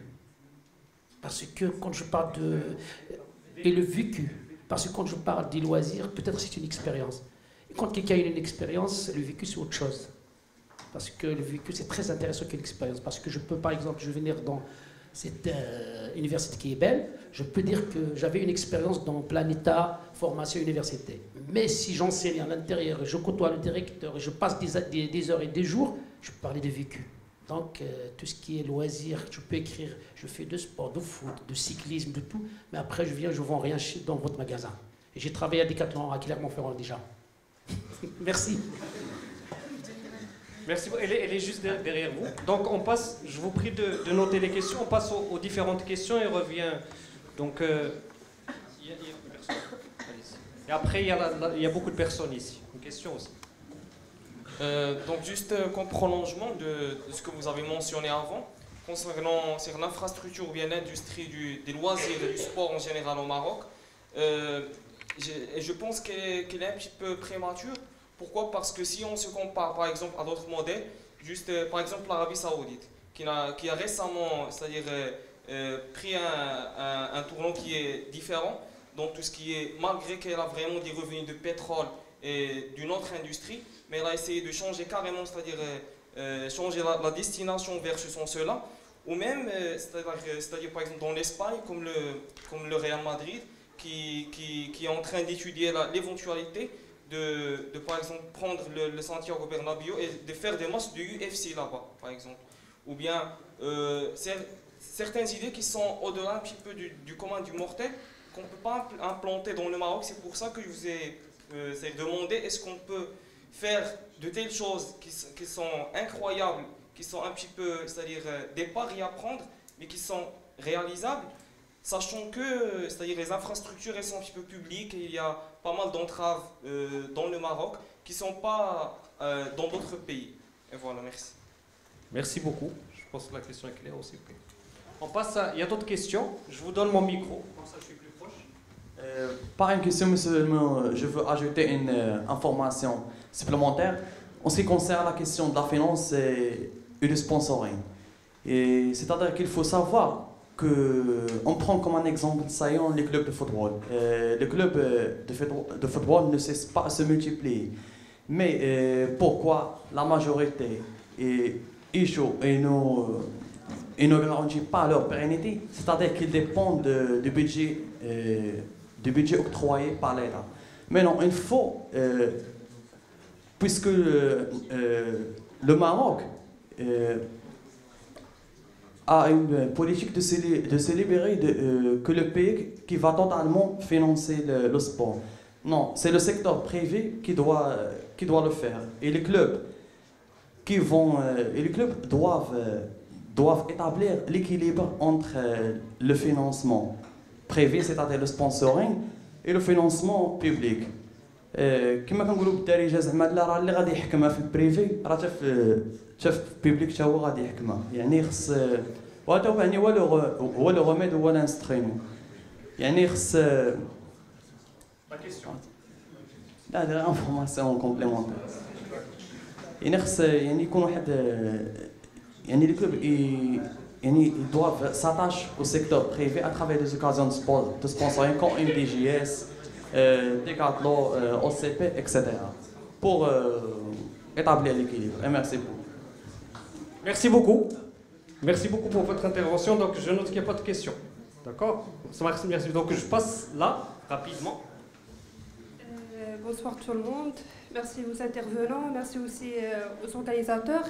Je me présente, je suis Shaima Elbad, étudiante en deuxième année management et gouvernance du sport à l'RFC. Je suis juriste de formation, intéressée par le droit du sport, les litiges sportifs, la création des contrats sportifs surtout. Et j'aimerais bien voir, puisque vous êtes des responsables au sein des organisations sportives, quel genre ou bien quel type de problématiques et difficultés que vous trouvez dans votre quotidien de gestion et qui ont une relation avec le juridique, avec l'aspect juridique. D'autre part, par rapport aux politiques publiques sportives, au Maroc, je pense qu'il y a déjà une volonté politique de développer le sport. Ça se voit dès le discours de Sa Majesté, après la loi 3009, les décrets qui ont expliqué cette loi. Et aussi la stratégie nationale du sport avec ses buts et ses missions. Mais je pense qu'au niveau de la pratique et de notre réalité, il y a toujours... je vois qu'il y a une politique publique footballistique plus que sportive. Donc tout le monde est intéressé par le foot. On va au niveau des infrastructures, il y a beaucoup de terrains, c'est lié bien sûr aux méga événements ou bien les compétitions qu'on va organiser prochainement. Mais il y a toujours cet intérêt vers le football plus que d'autres disciplines, même si au niveau de la diplomatie, il y a surtout une diplomatie footballistique plus qu'une diplomatie sportive. Donc on a besoin de travailler aussi sur les autres disciplines, comme on a travaillé, ou bien comme on a fait une très bonne stratégie footballistique. On a besoin de s'inspirer de ces exploits footballistiques pour les appliquer sur d'autres disciplines. Merci beaucoup. Je me rappelle de vous, je reviendrai vers vous, promis. Je pense qu'il y a une dernière question. Je vais céder la parole pour répondre aux questions et on reprendra après. Allez-y. Bonsoir Monsieur Imad, bonsoir Madame Lobna, bonsoir Monsieur Hassan. Je me présente Franck Erekesso, je suis ancien lauréat de ESLSK. J'ai fait ma formation ici en management du sport et je suis aujourd'hui cofondateur de Numek World, une compagnie d'agence de joueurs. Je vais poser ma première question à Monsieur Hassan. Monsieur Hassan, ma question elle est très courte. J'aimerais juste savoir aujourd'hui, c'est quoi la réussite du complexe Mohamed VI? Je suis de nationalité camerounaise et aujourd'hui le Maroc est un peu, on va dire, le leader du continent africain dans le volet du foot. Je vais m'attarder sur le foot parce que je suis un ancien footballeur également. J'aimerais que vous me dites, vous m'expliquez comment qu'est-ce que vous faites au Maroc dans ce complexe-là. Pourquoi est-ce qu'il y a... Voilà, il faut partager, Monsieur Hassan, il faut partager le savoir. Voilà, je suis curieux et j'aimerais que vous essayiez un peu de me dire exactement qu'est-ce que vous faites dans ce complexe-là et essayer de partager cet aspect-là. La deuxième question, ce sera pour Monsieur Imad. Monsieur Imad, aujourd'hui, vous représentez une marque Decathlon. Vous avez dit tout à l'heure, vous êtes implanté en France, vous êtes implanté en Belgique. Moi, j'ai une problématique aujourd'hui avec la marque Decathlon parce que j'ai l'impression que le prenez pas mal.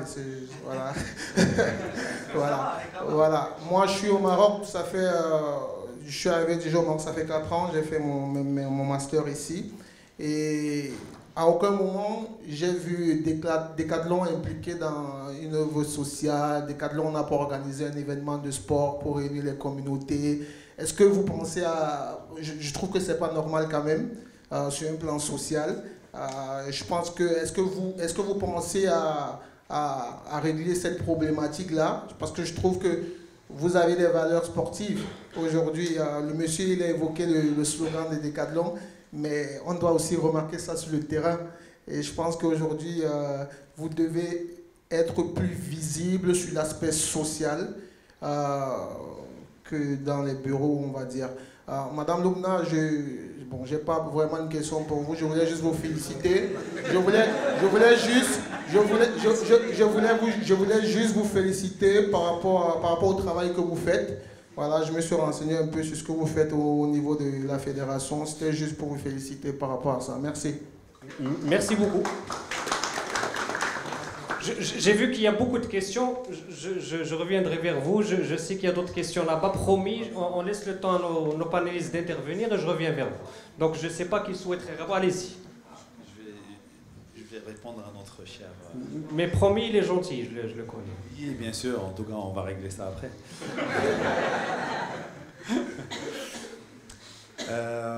Moi, ma réponse, elle sera très très claire. L'impact social, on fait. Mais ce qu'on ne fait pas, c'est de la publicité autour de ça. Quand on parle d'impact social, je vais vous dire rapidement ce qui vient de se passer. Un peu plus loin que le football, le séisme de House. Okay. Aujourd'hui, peut-être on n'a pas fait toute une publicité autour de ça, mais Decathlon a versé et on continue à verser aux alentours de 1 million d'euros. 500 000 euros qui est parti en termes d'équipement sportif dès le lendemain de l'impact du séisme aux familles concernées, avec l'aide de la fondation Mohamed V qu'on a fait ça. Et aujourd'hui, on est encore en train de travailler et là j'ai la responsable d'impact social qui est juste là, qui va vous dire ce qu'on est en train de faire avec les jeunes filles, etc. Donc voilà, juste pour vous dire, impact social hors football, on est très présent, on ne fait pas beaucoup de bruit parce que justement c'est un impact social, je n'ai pas envie d'en profiter en termes de publicité. Mais la deuxième chose, c'est pour la partie sportive. Schéma, tu peux lui expliquer, please. Vous pourriez nous reprocher tout, parce qu'en effet, on ne communique pas beaucoup, surtout sur le plan social. Aujourd'hui, on avait lancé 2 projets. Un, il a été lancé en 2011. On avait donné 1 million de vélos. Donc notez bien, c'est 1 million de vélos pour les filles des Douar à côté de Marrakech. À qui aujourd'hui on fait vraiment le suivi parce que là-bas la région, les filles ils ne pouvaient pas aller en collège, donc ils ne pouvaient pas se déplacer. Donc grâce au vélo, donc grâce au sport, ils étaient émancipés, ils ont continué, ils ont fait de beaux parcours et aujourd'hui on les suit, ils occupent de grandes responsabilités au Maroc et il y a pas mal de personnes qui sont à l'étranger. Le deuxième projet, on va l'inaugurer ce 8 mars, donc c'est version femme. Donc encore une fois, on donne des vélos à des femmes dans la région de Marrakech. Donc c'est une coopérative qui a été lancée avec la fondation de Decathlon. Donc fondation de Decathlon, c'est, on va dire, une organisation à part entière. On va donner justement des vélos pour justement permettre à ces femmes de se déplacer de leur douar à la coopérative. Et donc on contribue significativement sur le plan social à ce que la femme elle s'émancipe à travers le sport. La région de Marrakech, on l'avait travaillé, donc il y avait beaucoup de projets pilotes qui vont, on va dire, être exemplaires pour que justement les ministères ou les autres organisations ils suivent aussi cet exemple et qu'on ne va pas s'arrêter juste ici. Il y a beaucoup de projets qui vont être lancés cette année, donc on travaillera avec de grands organismes comme l'UNESCO, l'UNICEF et autres, donc stay tuned pour la communication cette année parce que vous allez découvrir pas mal de choses qui se font sur le plan social. Demain on signera avec le TIBU, donc à Ainsba, à Casablanca, on offre nos terrains de foot qui sont au nombre de 3 à des filles de Ainsba qui sont issues de quartiers populaires et qui sont footballeuses, talentueuses, qui viennent s'entraîner dans nos terrains de foot. Donc certainement, on ne communique pas beaucoup, mais on fait tellement pour, on va dire, tout le social, et on va dire, on ne va pas s'arrêter juste ici. Voilà. Rappelez-moi juste votre prénom. Ouais, j'arrive à vous entendre. Franck. C'est bon, Franck? Chouïa. Alors, merci Franck, merci aussi pour votre intervention. On voit que vous êtes passionné par votre travail. On va laisser nos chers panélistes répondre aux autres questions. Donc, on passe au Bernabéu. C'est vous. Donc, en fait, la structure, et même sur le plan juridique, les clubs comme le Real Madrid, comme le Bayern de Munich, comme les grands clubs, ce sont leurs stades. Et quand ils ont leur stade, ils ont une certaine souplesse, une façon d'être, de gérer, de proposer et tout. Au Maroc, par exemple, on peut toujours proposer, on ne dit pas non, quand il s'agit d'un stade communal ou un stade qui appartient à une instance ou une autre. En fait, on n'a pas encore beaucoup cette culture en fait de mutualiser les espaces sportifs et de faire de ces espaces d'autres lieux de travail, de workshops, de séminaires, d'activités, de team building pour certaines sociétés ou autres. Ça se fait, mais de façon timide en fait. Et c'est pas, en plus, c'est pas la même dimension, parce qu'on ne doit pas oublier aussi que par rapport au sport, tout ce qui est grand investissement, je pense que l'État il fait un effort qui est extraordinaire et hors pair si on se compare bien sûr à toute l'Afrique, mais on ne doit pas oublier aussi on a d'autres priorités de l'État en termes d'éducation, en termes de santé et tout. Donc on ne peut pas aller plus que ce qu'on fait en fait. C'est juste que la privatisation, je pense que ça sera mutuel même pour l'État. Oui, mais si par exemple on le rend juste semi-privé, eh bien je pense que ça va engendrer ça va enclencher pas mal de pistes qui vont être vraiment bénéfiques pour d'autres domaines qui vont dispenser l'État d'y dépenser. Moi, je vais vous dire une chose. Moi, je peux vous donner une piscine olympique aujourd'hui. Vous ne serez pas rentable dans un an ou dans 2 ans. C'est qu'en fait, les grandes infrastructures, ce qu'il y a, c'est que vous pouvez toujours réduire les charges, mais en termes du privé, parce qu'il y a aussi le PIB, si vous voulez, par exemple, faire des activités aquatiques, normalement, vous devez demander plus de 10 000 dirhams par an. En fait, pour un abonnement ou autre, c'est les frais du chlore, ce sont les charges fixes du personnel.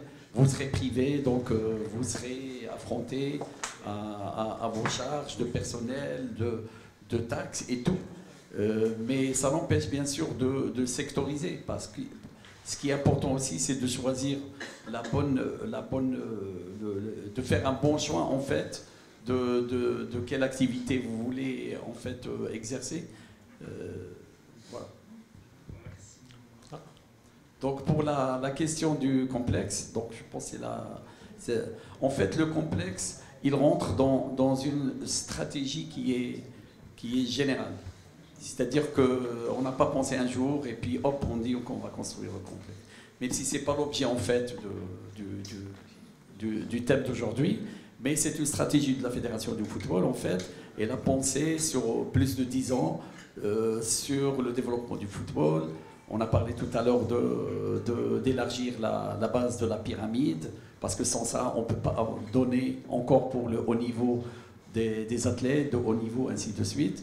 Donc déjà, en termes d'infrastructure, c'est que le Maroc, au bout de 4 ans, 5 ans, il a construit plus de 300 terrains artificiels, un peu au Sahara, dans les montagnes, dans le rural et tout.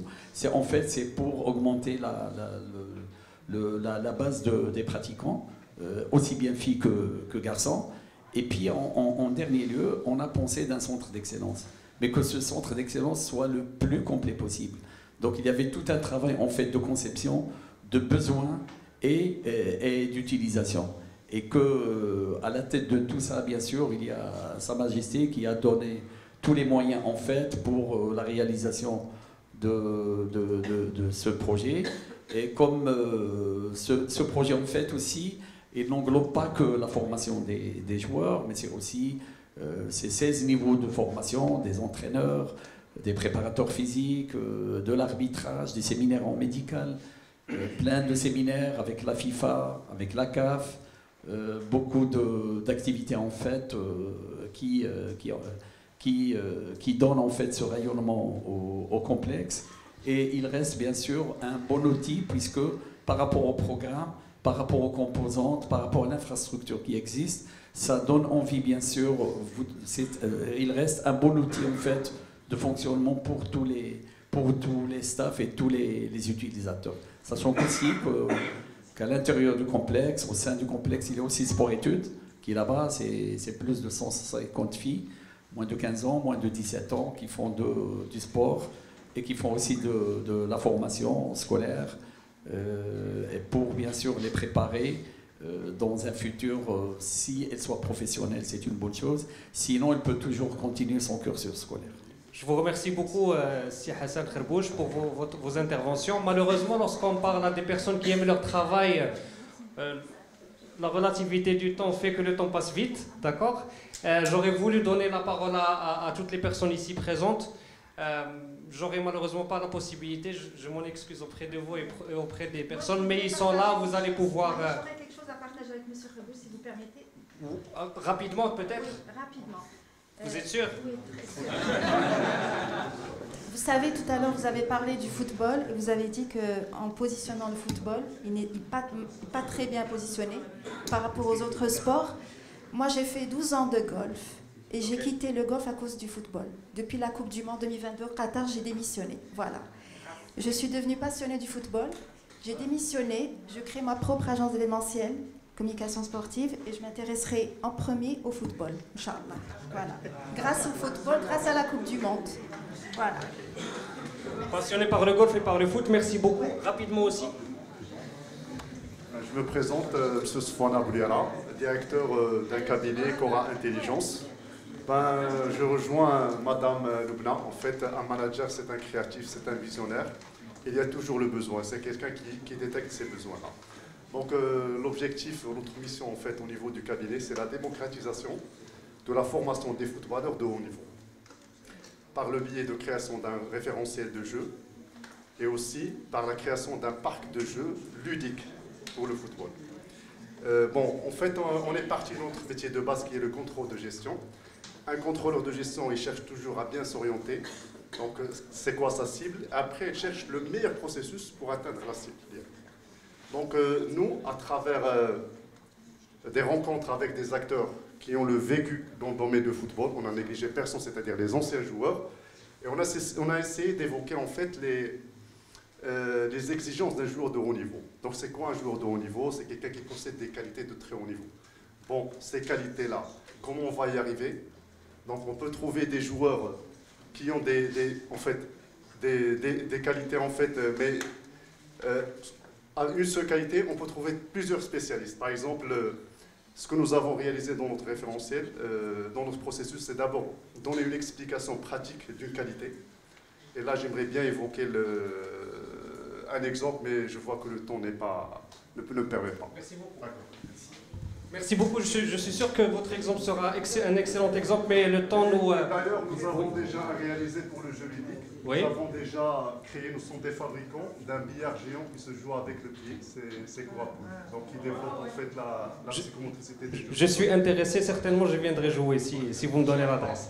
Mais je vous remercie. Une donation à une association des handicaps. Non, Oui. on a fait une donation à une association. Madame Loubna, on a fait une donation à une association des handicaps à Casablanca, l'association Inclusion. Voilà. Donc, avant de finir, il y a un point qui est essentiel, surtout pour les futurs lauréats, c'est votre insertion. Donc, pour l'insertion, et ça c'est très important, votre insertion professionnelle, il commence, par la passion. Il l'a déjà dit Madame Blabbès. 2, le diplôme n'est pas suffisant. Lorsque vous êtes en formation, et je le dis souvent là où je suis, c'est qu'il faut pratiquer. Quand vous pratiquez, vous avez tout le droit, comme étant, vous êtes un stagiaire, à apprendre et là où vous êtes. Parce qu'il est inconcevable que vous avez un diplôme, que ce soit un DESS, un doctorat ou autre, et que vous faites du marketing, et vous avez un doctorat, et vous n'avez jamais été dans une enceinte sportive.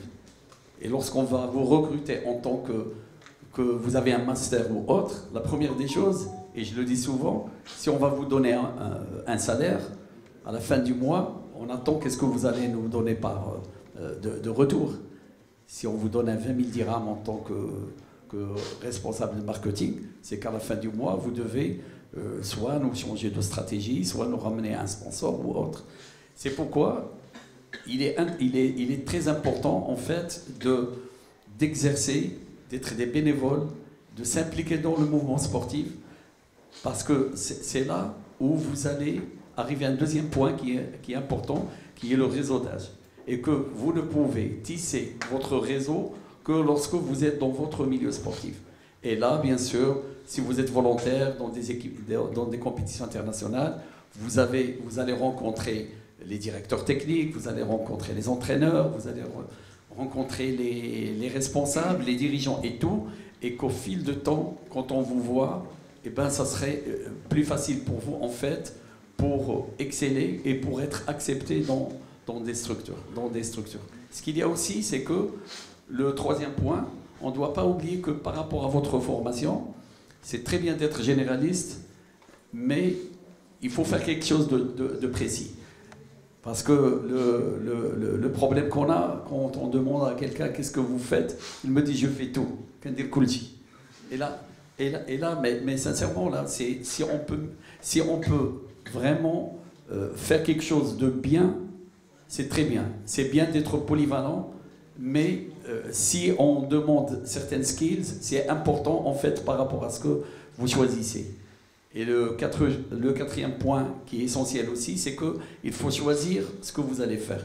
Si moi j'ai une formation de montagne, je ne vais pas au Sahara ou aller à Casablanca pour chercher du travail. Donc il faut cibler, sectoriser votre domaine par rapport où vous alliez. Donc il ne faut pas penser que vous faites une formation et vous allez être dans un autre coin, que ce soit au Maroc ou ailleurs. Ce qu'il y a aussi, c'est que c'est difficile d'accéder surtout au haut niveau, parce que la compétition, elle est affreuse, mais ça n'empêche d'aller tout doucement. Et comme il a dit mon collègue aussi, il faut voir un peu de tout. Si vous êtes dans la compétition, par exemple, vous allez être passé par un volontaire en médias, puis en compétition, puis en IT, puis en accréditation et autres. Et à un certain moment, vous allez bien sûr grimper petit à petit. Donc sans oublier bien sûr qu'autre chose qui est très importante, c'est la logique interne là où vous travaillez. Parce que travailler dans une structure sportive de haut niveau, c'est pas pareil quand vous êtes dans un club amateur. Donc dans chaque structure, elle a une logique interne, elle a un mode de fonctionnement et qu'il faut connaître avant de commencer pour ne pas avoir bien sûr des lacunes et de problèmes d'intégration dès le début. Je vous souhaite bonne chance. Je vous remercie beaucoup pour votre intervention. Je vous prie d'applaudir. Bien sûr. Rapidement, votre clôture. Oui. Moi, je conseille ce qu'il a dit, c'est Hassan, à faire des formations continues en ligne dans un domaine lié au sport, mais qui peut-être qui n'a rien à voir avec votre spécialité.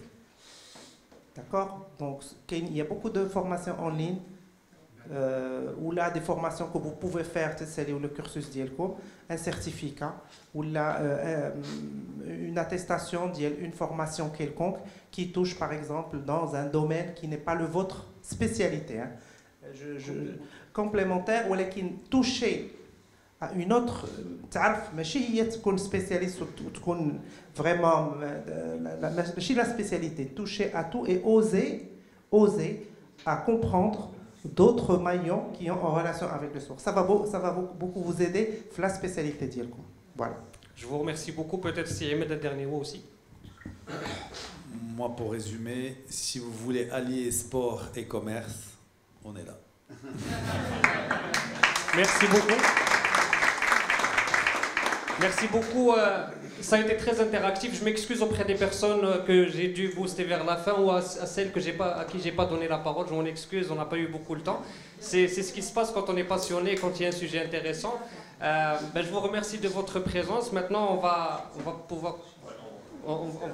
faire en haut. Donc, je vous remercie pour votre présence et à très bientôt. Merci beaucoup.